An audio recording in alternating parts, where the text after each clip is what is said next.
Bienvenue à ce bulletin de nouvelles. Aujourd'hui, il sera question de l'hypersexualisation du pont Champlain et de la controverse entourant l'arrivée de Pierre-Carl Péladeau au sein du Parti québécois.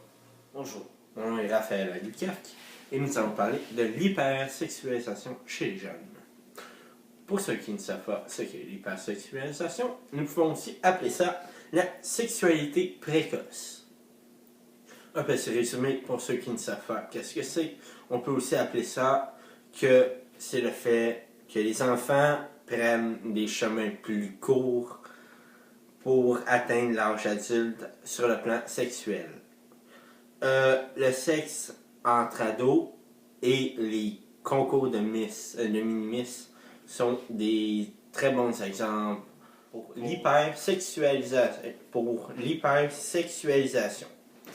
Les relations sexuelles entre les ados sont très acceptables, sauf que si les deux ados entretiennent une relation seulement basée sur les relations sexuelles, on est en droit de se poser des questions sur la raison qui les pousse à avoir ce type de relation.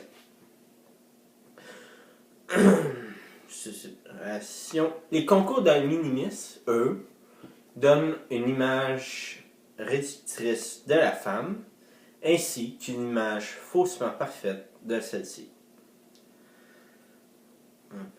Les vidéos provocantes de certaines célébrités telles que Britney Spears, Rihanna, Miley Cyrus et Robin Thicke sont axées sur la séduction sexuelle qui a une influence souvent néfaste sur les jeunes.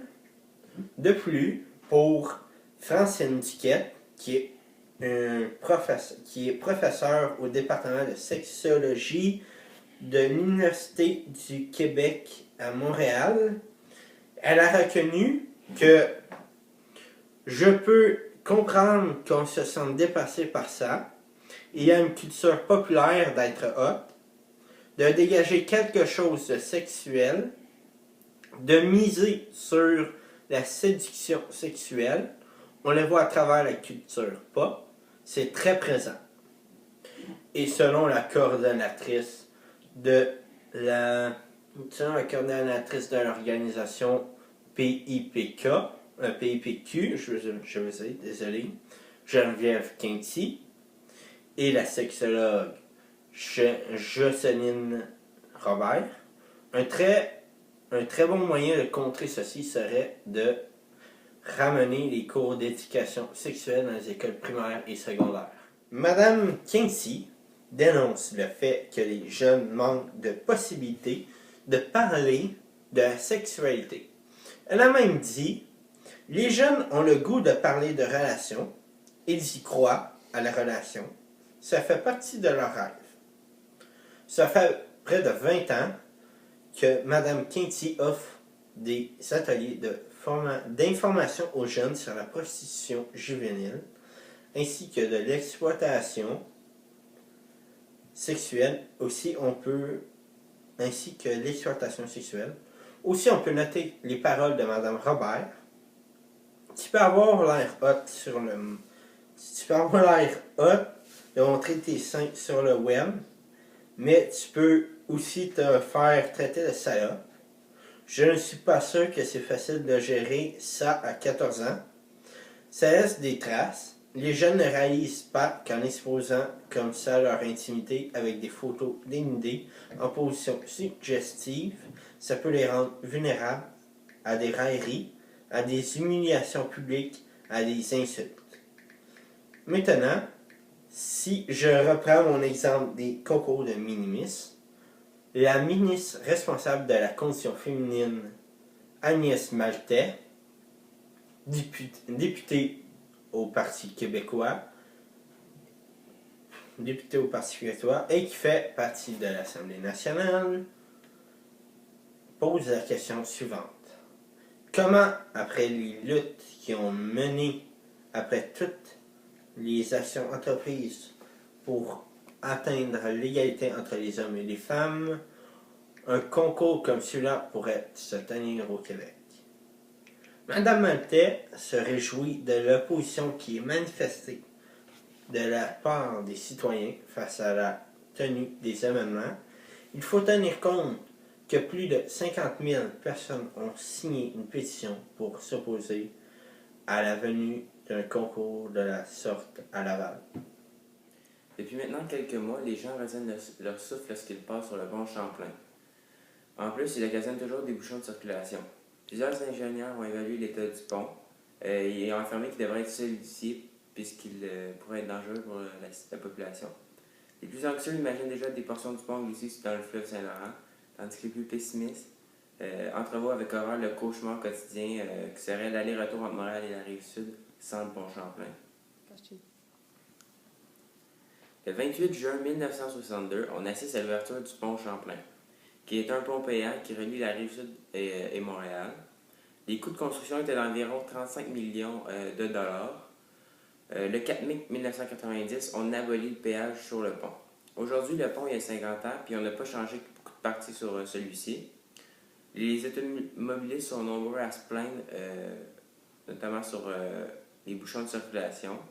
Par contre, il faut savoir que c'est le pont le plus achalandé de la métropole. Il y a quelques mois, on a soulevé le problème de la piteux état du pont. La structure du pont Champlain prend de l'âge, puis elle devrait être reconstruite ou réparée. Elle a été construite pas de la meilleure façon. On est sur 28 contractants, on a pris le plus bas qui chargeait le moins cher.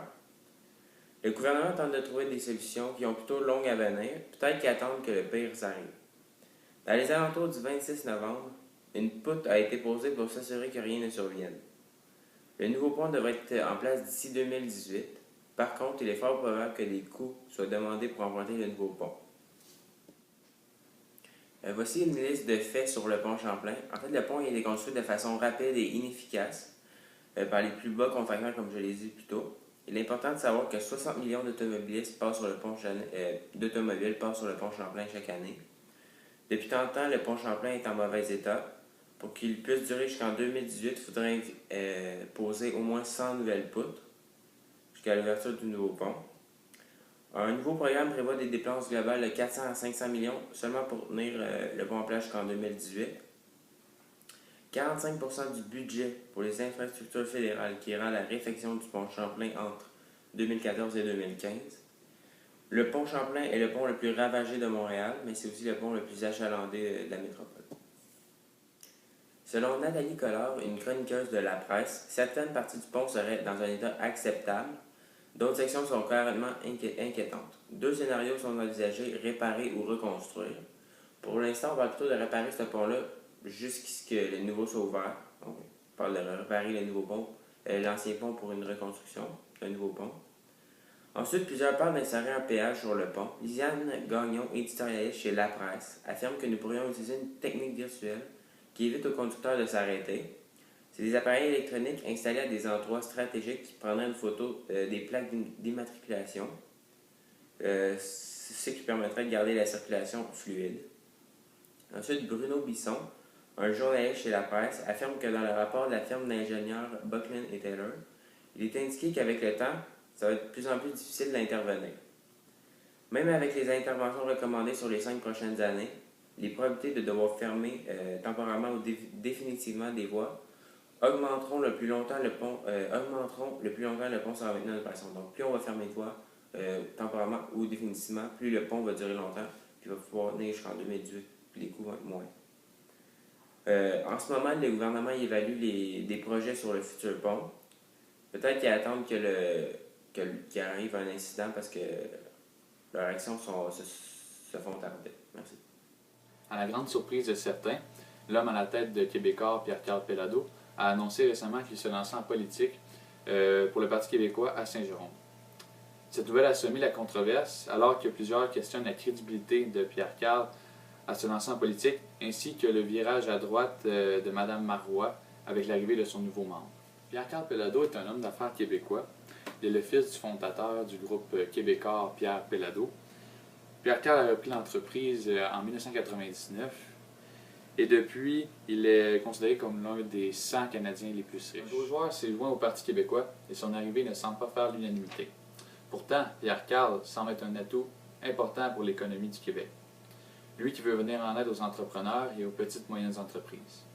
Il a aussi dévoilé ses désirs d'indépendance pour le Québec, chose étonnante pour un homme d'affaires de la sorte. Alors que Mme Marois est fière de son dernier coup, plusieurs dénoncent le fait que Péladeau est un grand contrôle sur les médias au Québec. François Legault, le chef de la CAQ, est de cet avis. Il déclare que Péladeau ne peut faire de la politique tant qu'il ne vend pas ses actions. Pierre Carl se défend et a annoncé qu'il a démissionné de tous ses postes. Il a même assuré qu'il a consulté le commissaire à l'éthique et à la déontologie de l'Assemblée nationale. Il a conclu que s'il est élu, il aura à placer tous ses avoirs en fiducie sans droit de regard. Fiducie signifie que Pierre Carl va transférer ses avoirs à quelqu'un d'autre et que ce dernier doit les gérer convenablement et lui rendre après un certain temps convenu. Alors que les partisans péquistes se réjouissent de l'arrivée d'un grand bâtisseur, certains s'opposent et indiquent qu'il est plutôt l'héritier d'une société déjà florissante. Le SPQ, Club politique des syndicalistes et progressistes pour un Québec libre, font également partie de ceux qui ne sont pas enthousiastes face à la nouvelle.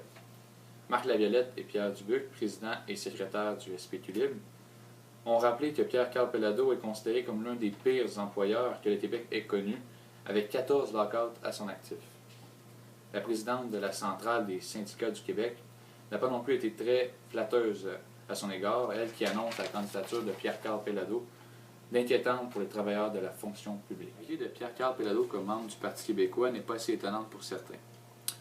Ceci paraît plutôt être une bonne stratégie pour le Parti québécois qui semble prendre un virage à droite.